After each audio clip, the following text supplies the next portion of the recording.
আমার প্রিয় নবীজির গায়ে কালো কালো দাগ। মাইশা সিদ্দিকা রাদিয়াল্লাহু তাআলা আনহু কিন্তু খেয়াল করলো। তখন জিজ্ঞেস করা হলো, ইয়া রাসূলুল্লাহ, আপনার গায়ের মধ্যে কালো কালো দাগগুলো কিসের? আমার মনে হয় বসন্তের। তখন আমার প্রিয় নবীজি দুইটা চোখের পানি ছেড়ে দিল, বলে, আয়েশা, এগুলো কোনো দাগ নয়, এগুলো তায়েফের জমিনে যুবকেরা আমাকে কত বিক্ষত করেছে, পাথর দিয়ে ইট মেরে মেরে।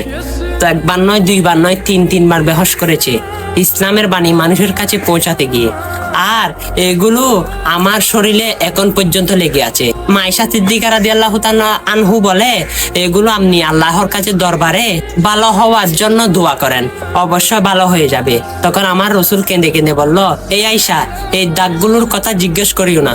যখন কঠিন হাসরের দিনে ফুলসিরাতের ফুল ছিঁড়ে ছিঁড়ে আমার উম্মতেরা পড়ে যাবে, তখন আমি আল্লাহর দরবারে কিন্তু এই দাগগুলো নিয়ে উঠবো। তখন আমি কিন্তু এই দাগগুলোর বিনিময়ে, একটা দাগের বিনিময়ে কিন্তু কোটি কোটি উম্মত ফুলসিরাত পার করাবো। সুবহানাল্লাহ।